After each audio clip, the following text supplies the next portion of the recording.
Bonjour à toutes et à tous, on se retrouve pour notre traditionnel tuto du mercredi, il est 18h30, c'est parti. Aujourd'hui qu'est-ce qu'on fait?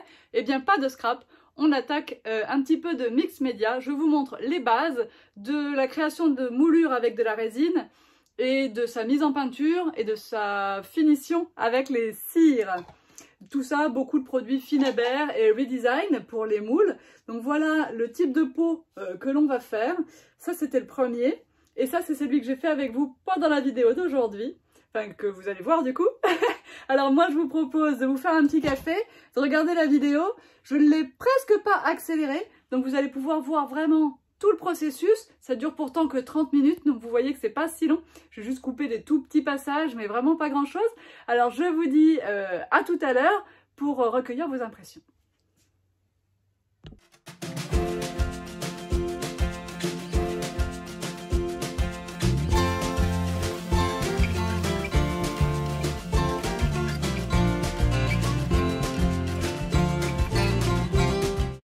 Et c'est parti donc pour le tuto de ce petit pot avec la moulure en résine et les produits Finaber pour Prima.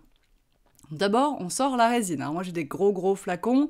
Première chose, je vous conseille pas forcément d'acheter des tailles de flacons aussi grandes. D'ailleurs, je vous en propose vraiment très peu en stock des grands comme ça. Je peux les avoir pour vous sur commande, mais attention à pas avoir des trop grosses quantités de résine parce que faut pas stocker des produits qu'on n'utilise pas évidemment.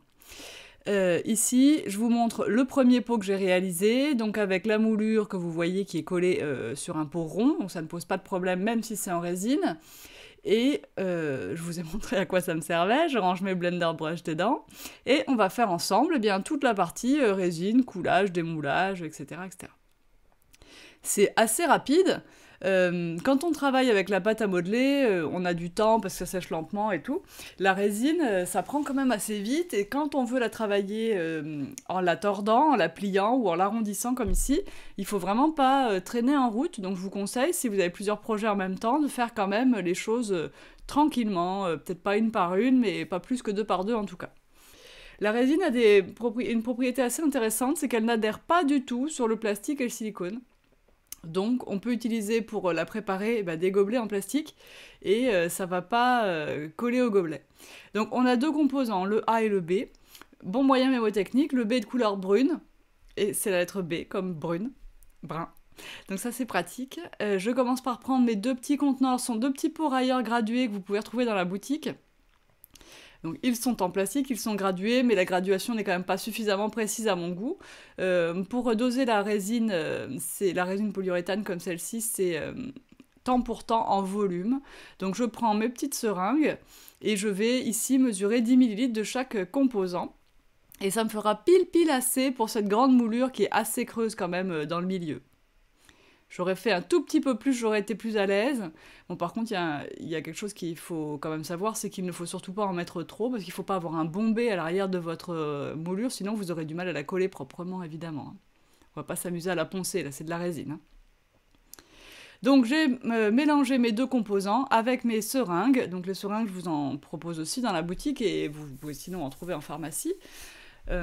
Et je mélange pas trop longtemps, hein, c'est juste que je mélange de façon à ce que mes deux composants soient bien mélangés, amalgamés, voilà.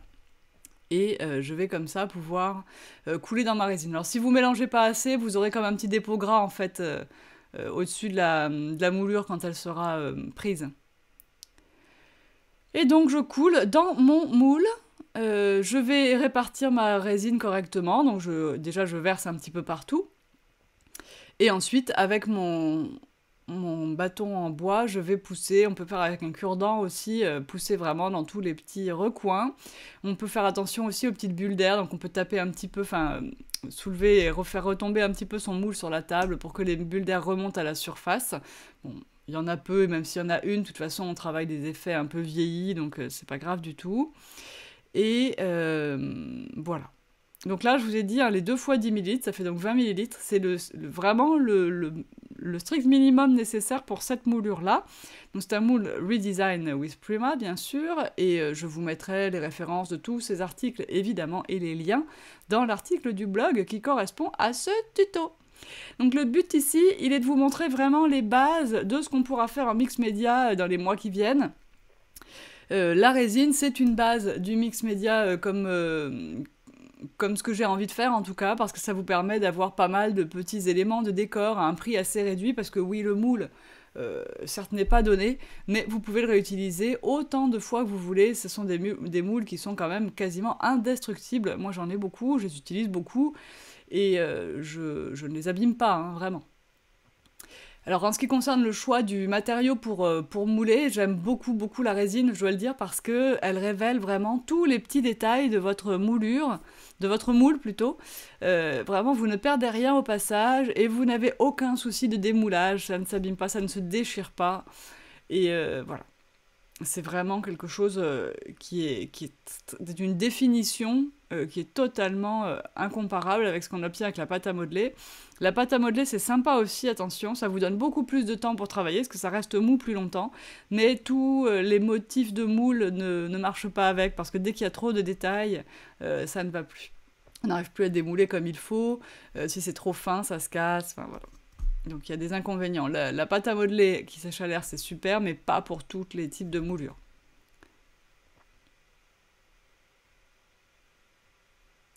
Là, vous voyez l'endroit beige que je vous montre du doigt, c'est là que ça commence à prendre. Alors vous serez étonné peut-être de voir que la résine prend d'abord aux endroits les plus épais. Plus il y a de résine, plus la prise est rapide. Il y a une réaction thermique également, hein, vous allez voir que ça chauffe. Et donc on va laisser prendre, alors je dirais que la prise totale, là, ça prend un quart d'heure. Mais vous pouvez pas partir et revenir, enfin, vous pouvez partir et revenir si vous allez travailler votre moulure plate. Si vous travaillez sur une surface plate et que vous allez la coller à plat, alors pas de problème, vous partez, vous faites ce que vous avez à faire, vous revenez une demi-heure plus tard, peu importe. Par contre, si vous avez envie de courber votre moulure, là, il faut la suivre. Vous voyez, j'ai coupé, mais j'ai coupé de quelques minutes à peine, hein. Et ça prend quand même assez vite. Et il va falloir la démouler dès qu'elle est suffisamment prise pour être démoulée, pour pouvoir la plier dans les meilleures conditions. Alors ici, je l'arrondis pour la poser sur un pot rond.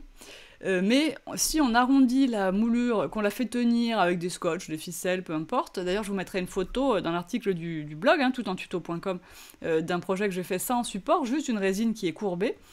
Une moulure en résine qui est courbée, ça va, une fois que c'est sec, c'est pris, ça ne changera plus de position, hein. Une fois que c'est durci, vous n'avez pas besoin qu'elle soit collée sur un support pour qu'elle reste ronde, hein. Alors vous voyez là, c'est encore un peu transparent sur les côtés, donc ce n'est pas fini, mais on ne va pas tarder à pouvoir commencer le démoulage. En attendant, je vais vous montrer dans mon petit gobelet que le nettoyage est super facile, parce que, vous voyez, bon là je vous montre, voilà. C'est pas encore, quand c'est transparent comme ça, on n'essaye même pas de plier le moule, c'est trop tôt. Là au milieu, je peux mettre mon doigt, c'est dur, hein, sur le côté c'est encore collant.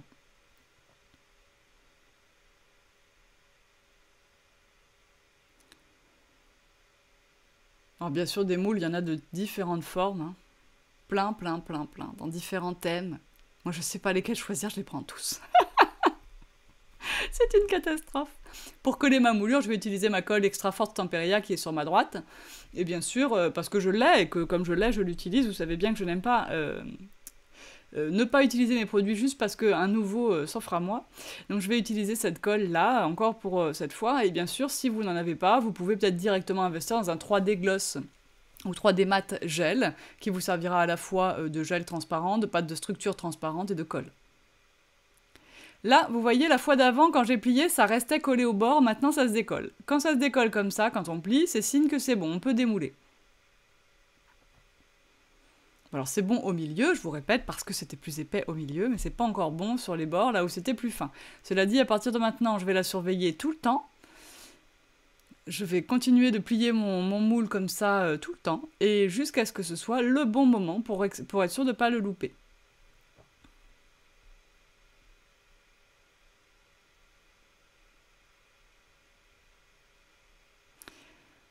Du coup, quand vous préparez votre résine, c'est pareil, hein, vous préparez des petites quantités de résine parce que vous ne pouvez pas la laisser dans votre pot transparent, hein, elle prendra aussi vite que dans le moule, hein. Une fois que le mélange est fait, il est fait, hein. C'est pour ça que je ne vous propose que de petites seringues.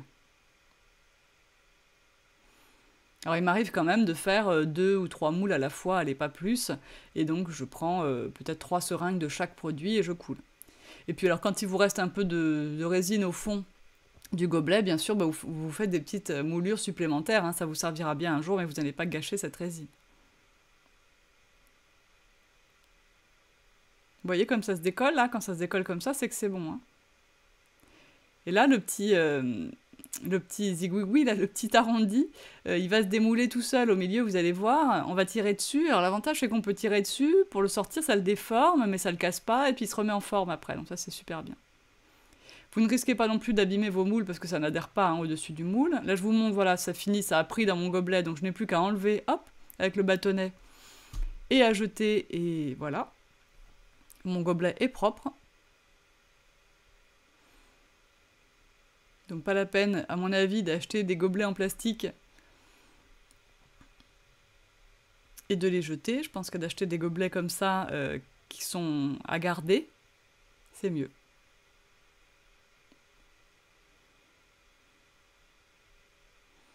Alors par contre, attention, la résine, elle colle pas sur le plastique, mais elle colle sur le verre. Hein. Donc pas de pot en verre.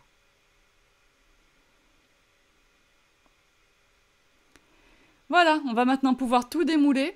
On fait bien attention sur les deux extrémités parce que, vous vous souvenez, je vous ai dit, j'ai presque pas assez de résine, donc l'épaisseur de résine est vraiment très fine là-bas, donc on fait bien attention de ne pas séparer en fait le petit bouquet du bout de la moulure principale.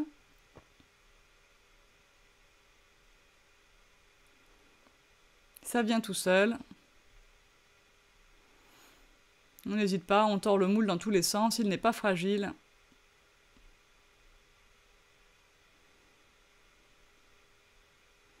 Et celui-là est encore plus fin que le premier, c'est pour ça que j'ai voulu finir par lui. Et voilà. Alors on ne perd pas de temps, on va tout de suite arrondir sur notre support.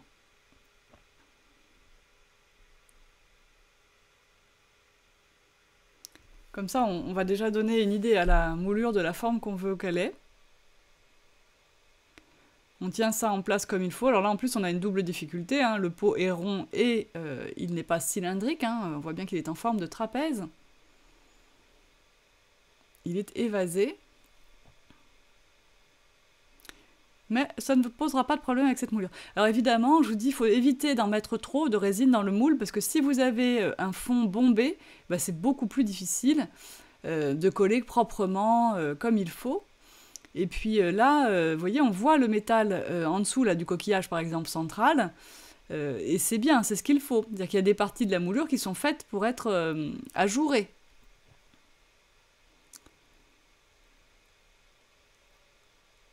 Voilà, une fois qu'on a à peu près la forme comme ça, bon, on va pas tenir non plus pendant 1 heure, on va enlever et on va mettre la colle et on va réappliquer avec la colle. Donc pour la colle, vous allez faire attention de ne pas mettre trop de colle. Je vous montre en temps réel hein, cette vidéo, en fait, je ne vous l'ai pas dit, mais il y a eu quelques coupures pendant le séchage, là, mais pour l'instant, là, je n'ai jamais accéléré la vidéo. Hein. Donc pour la colle, n'oubliez pas que votre moulure ici n'est absolument pas poreuse, hein, donc elle ne va rien absorber. Et le pot, en l'occurrence, n'est pas poreux non plus. Donc on va essayer quand même de ne pas mettre trop de colle, parce que sinon ça nous ferait beaucoup de nettoyage autour. Donc on fait en sorte qu'il y en ait partout, y compris sur les tout petits détails des extrémités. Mais voilà, on n'en met pas trop, parce que de toute façon ça va déborder un peu. Mais faut pas gaspiller quoi. Toujours pareil. Puis ça vous fera plus de nettoyage. Donc même sans parler du gaspillage, ça vous ferait plus de corvée. Donc là, on tient en place. On fait attention aux 2 petits bouts, à droite et à gauche, qui soient à peu près à la même hauteur. Que ce soit à peu près symétrique quand même, tout ça. On appuie bien sur les parties qui auraient tendance un petit peu à se soulever, notamment au milieu. On fait cracher hein, la colle, c'est comme ça que je dis moi. Donc on appuie bien, et si la colle ressort, c'est bien, ça veut dire qu'elle s'est étalée partout, qu'il y en a partout sous la moulure.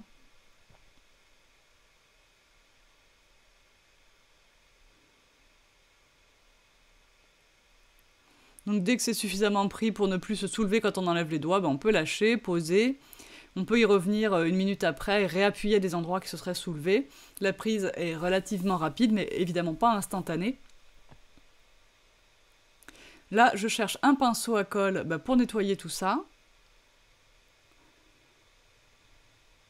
Bon, après, on va travailler de toute façon autour avec des patines. Ça ne se verra pas, hein, ces petits ces petites traces de colle tout autour de la moulure, hein. Voilà. Là, je vais réappuyer. Vous allez voir, il y a encore de la colle qui va sortir. Donc, je vais renettoyer. Et ensuite, dès que c'est pris, je vais pouvoir attaquer la peinture. Donc l'idée, quand on fait du mix média comme ça, c'est... là, je mets juste une moulure, hein, je vous ai dit, c'est les bases aujourd'hui. On fera des choses plus compliquées, bien sûr, par la suite. Avec du métal, du papier, du carton, du tissu, etc., etc. Donc on aura plein de couleurs et de matières différentes. L'idée, c'est d'ensuite tout recouvrir. En général en noir ou en blanc, mais bien sûr qu'on peut s'amuser aussi dans d'autres tonalités.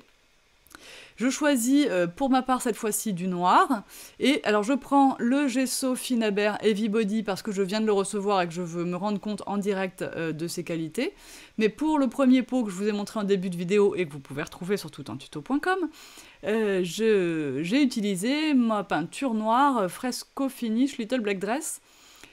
Je pense que c'est elle, sinon j'ai utilisé mon gesso PBO, mais il me semble bien que j'ai utilisé la peinture Fresco Finish, qui de toute façon est une peinture chalk, c'est-à-dire que c'est une peinture acrylique mais très fluide, qui a quand même la propriété agrippante.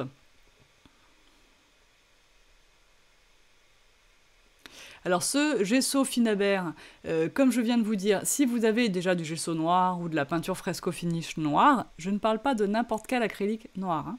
Je parle de gesso noir ou de peinture Fresco Finish noir, hein, on est d'accord. Utilisez-les. N'achetez pas forcément le gesso Finaber si vous avez d'autres choses à finir. Bon, remarquez, la Fresco Finish noire, elle vous servira dans d'autres projets que le mix média, donc peut-être vous n'avez pas envie de la finir pour ces projets-là. Ce que je peux vous dire en tout cas, c'est que ce gesso Finaber, il a une viscosité très agréable, il est épais, il se tient bien, on sent qu'il a une propriété agrippante très importante. Il est évidemment ultra mat au séchage, mais ça, c'est parce que c'est du gesso, c'est pas parce que c'est le Finaber. Et on va tapoter comme ça, avec, donc moi je prends les pinceaux Fit synthétiques chez Da Vinci, hein, qui sont tous disponibles en boutique à l'unité. Vous prenez la taille, la forme que vous voulez. Et je tapote comme ça pour entrer dans tous les petits creux de ma moulure. Je prends mon pot dans les deux sens, dessus, dessous, je le regarde sous tous les angles. Et jusqu'au bout, je continuerai de combler des petits points de résine apparent. Une couche de gesso va me suffire sur la moulure, à peu près, hein, parce que je vais toujours voir réapparaître des petits points blancs. Mais par contre, je mettrai 2 couches sur le pot en fer. Pour cacher mes traces de pinceau, c'est normal, c'est un support lisse, c'est tout à fait logique. Si on était sur un châssis toilé, par exemple, il est fort probable qu'une seule couche aurait suffi. Donc pourquoi on met du gesso ? Quand on fait ce genre de projet, eh bien, je vous ai dit parce que ça uniformise les surfaces. Vous vous retrouvez avec du coup la même base partout, donc vos peintures vont adhérer quand même de façon un peu plus similaire partout.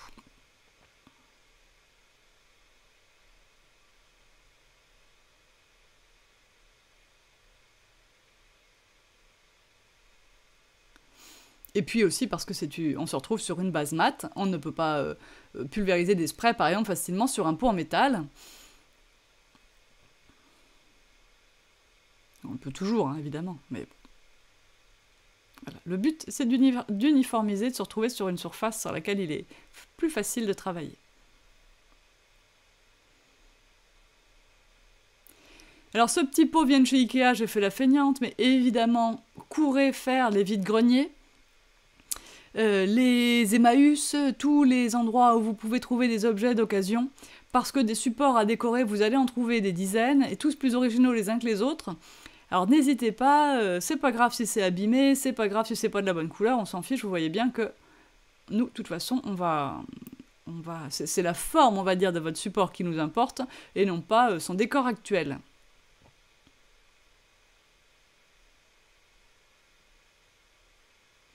Je sèche avec mon pistolet à embosser, et je vous ai montré, mais j'ai oublié de le dire en même temps, que je le mets sur la position 1.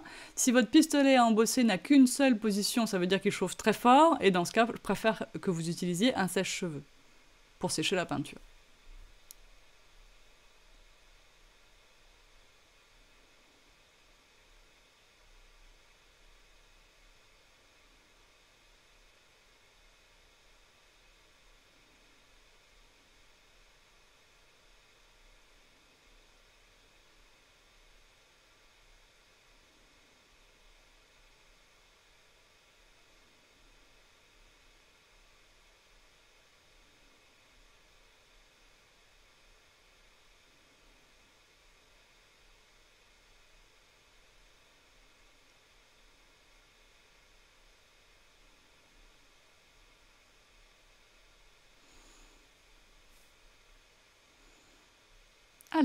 c'est sec, on peut mettre une deuxième couche.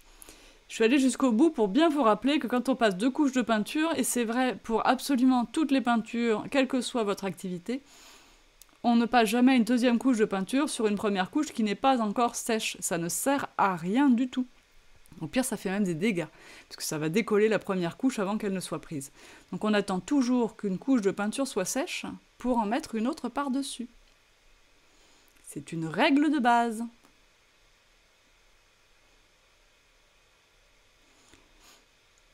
Vous voyez que la résine se peint très bien avec le gesso. Si vous utilisez ces résines sur un meuble, vous les collez d'abord et ensuite vous peignez par exemple avec vos peintures à Nice-Laune. N'hésitez pas à diluer un petit peu la peinture quand vous la passez dans la résine pour que l'épaisseur de peinture ne vienne pas boucher tous les reliefs et ne vienne pas vous faire perdre des détails. Mais la peinture à Nice-Laune adhérera elle aussi très bien sur les moulures en résine. Parce que c'est une peinture chalk.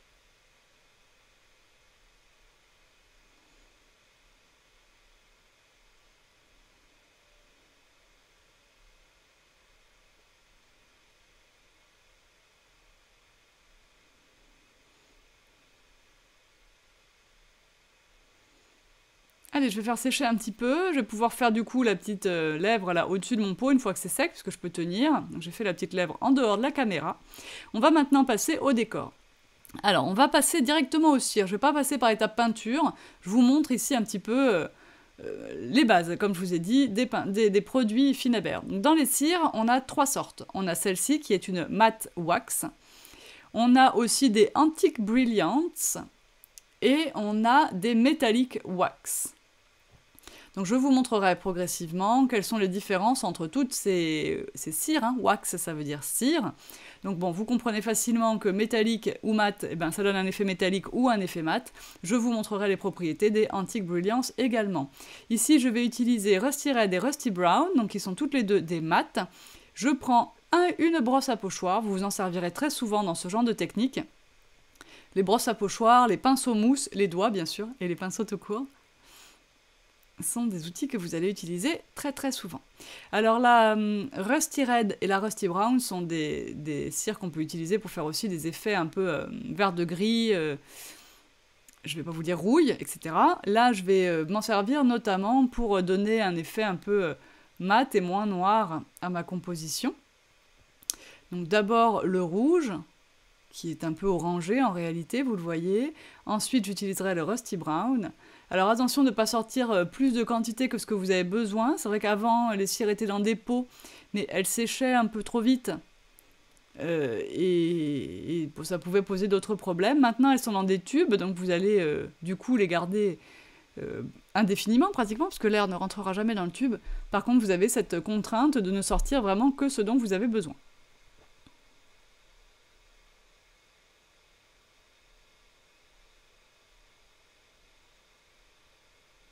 Vous aurez toujours évidemment la possibilité de vous équiper un jour ou l'autre, je sais pas, dans des magasins. On trouve ça des fois dans des magasins de déstockage, des petits pots à visser, enfin des petites choses pour garder vos éléments à l'abri de l'air. Si vous en sortez trop, vous pouvez toujours remettre dedans.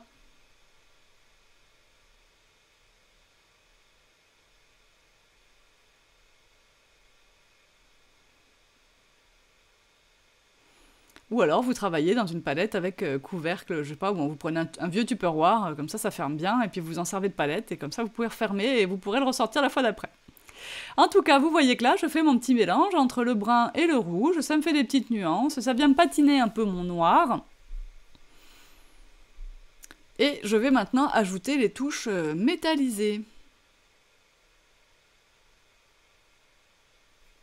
Alors évidemment, selon les goûts, on ira ajouter plus de couleurs, moins de couleurs, on ira plus dans les tons rouilles, plus dans les tons clairs, pastels, enfin on fera exactement ce qu'on veut.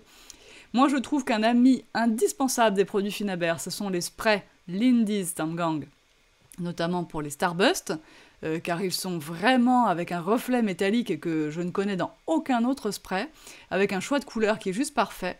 Donc ici c'était, je crois que c'était Guten Tactile il me semble, mais je vous dirai ça sur le blog bien sûr, et là c'est un ton orangé, je vous mettrai le nom des couleurs exactes, et j'essaierai même de vous mettre les lots desquels ils sont issus. Vous pouvez également vous fabriquer des mini-sprays si vous préférez n'acheter que les Magical Shakers par exemple. Vous versez un petit peu de cette couleur dans un spray vide, un petit peu d'eau, et voilà, vous aurez votre spray.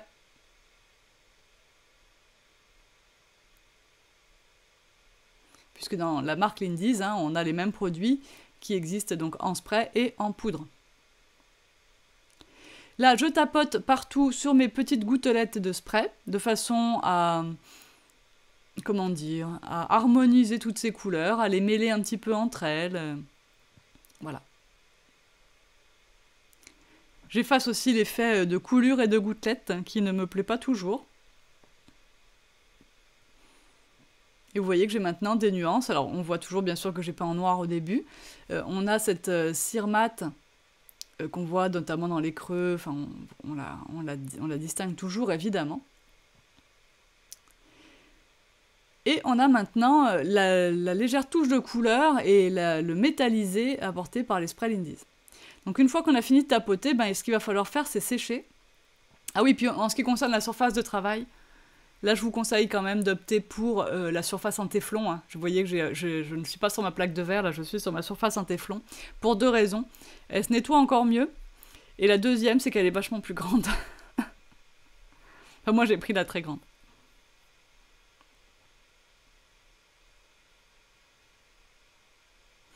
Alors, on sèche. Pistolet embossé, on sèche un maximum. Et vous verrez, vos sprays Lindy's sont encore plus beaux une fois secs. Parce que tout le côté métallisé ressort encore mieux. Alors, je sors ma cire métallique wax, cette fois-ci en gold. Et toujours avec ma brosse à pochoir, je vais en appliquer un petit peu sur ma moulure notamment. Alors, vous avez vu au tout début, enfin, vous n'avez pas bien vu, c'est pas bien cadré, mais j'avais un peu trop. On charge très très peu les brosses, hein, mais j'en avais quand même un peu trop sur ma brosse. Et du coup, j'ai fait une marque, je trouve, un peu trop grossière. Je vais venir corriger ça, on la voit maintenant, là. On l'a vu là où j'ai attaqué. Et comme c'était une marque un peu grossière de doré, je trouve que ça fait trop, eh bien je vais tout simplement passer un petit peu de gesso noir par-dessus. Il est très difficile de peindre sur la cire, mais le gesso, lui, rien ne lui fait peur. Donc je vais passer un petit peu de gesso sur ma grossièreté, sur ma tache dorée du départ, voilà. Je vais le laisser sécher, je vais mettre une deuxième couche et je vais lui réappliquer un petit peu des cires mat, un petit peu comme ça vite fait pour le réintégrer au reste de mon fond, parce que là il va apparaître tout noir alors que plus rien n'est tout noir autour de lui.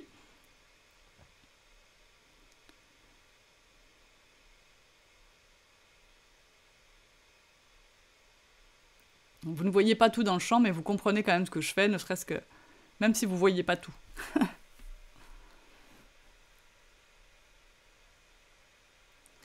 J'ai passé mon noir, maintenant je sèche.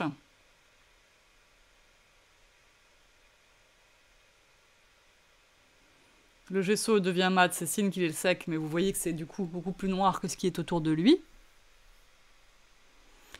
Je vais donc maintenant retravailler avec les petites pattes qui m'avaient servi au début, les couleurs également.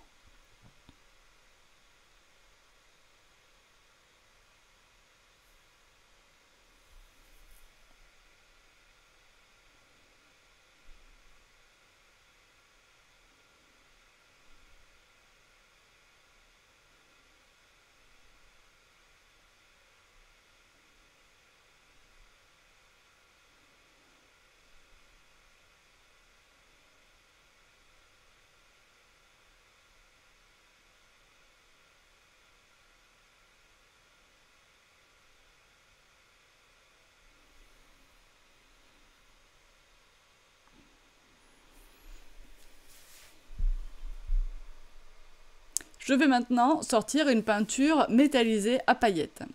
Ce sont les Sparks. Alors ça se voit pas bien, je pense qu'ils ont changé de pot, maintenant c'est écrit en gros sur le dessus du pot, ce qui est beaucoup plus pratique. Vous allez voir, la mise au point va se faire, vous finirez par lire, voilà.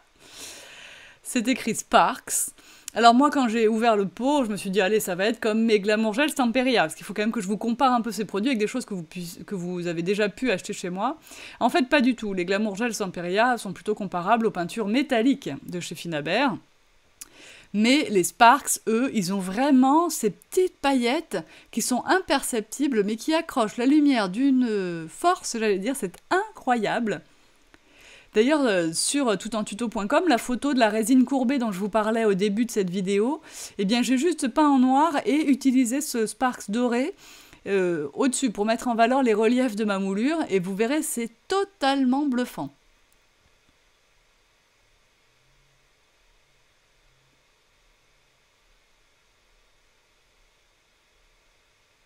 Alors, on en passe comme ça en tapotant légèrement. Ce qu'on veut ici, c'est accrocher surtout les reliefs, pas trop les fonds. Et puis, on essaie d'avoir la main légère et on s'arrête quand on en a envie. Je trouve qu'il commence à être pas mal, mon petit pot, là.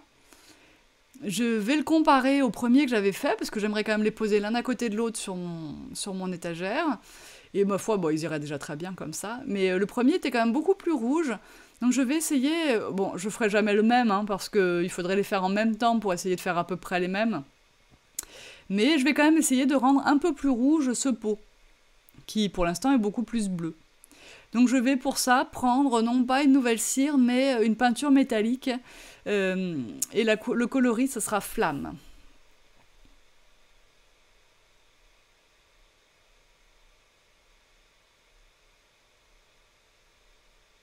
Donc là, c'est pas une Spark, c'est une métallique, donc une acrylique métallique.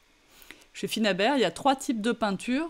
Il y a les acryliques qui sont des acryliques très fluides. Donc je vous en parlerai parce qu'elles sont très très pratiques également. Mais alors n'imaginez pas que c'est une acrylique comme la Fresco ou comme l'Amsterdam. C'est encore très très différent. C'est une acrylique transparente et très fluide. Il y a ces acryliques que je suis en train d'utiliser là, les métalliques, qui sont elles très couvrantes et avec un reflet métallique vraiment magnifique et un choix de couleurs, j'ai envie de dire parfait, parce que je m'en suis acheté quand même une petite série maintenant. Et je vous ferai des nuanciers, vous verrez. Et puis la troisième gamme de peinture acrylique, ben, c'est celle dont on s'est servi juste avant, c'est les Sparks. Ils ont également des Impasto. Alors Impasto, c'est une peinture acrylique que je ne suis pas sûre de rentrer parce qu'en fait, sa propriété est d'être hyper épaisse.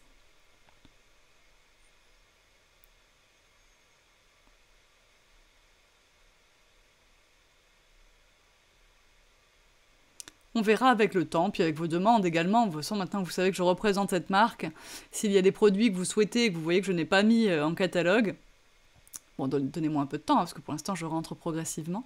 Mais évidemment, si c'est pas encore au catalogue et que vous voulez déjà, eh bien, n'hésitez pas, demandez-moi. Et dans la mesure du possible, je m'approvisionnerai de ce produit plus vite que d'un autre.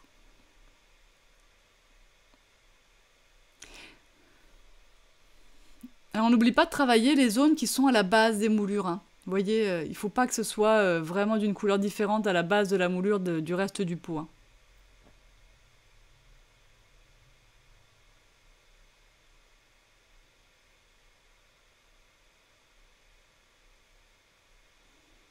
Voilà, celui-là est plus cuivré en fait, l'autre était plus rouge.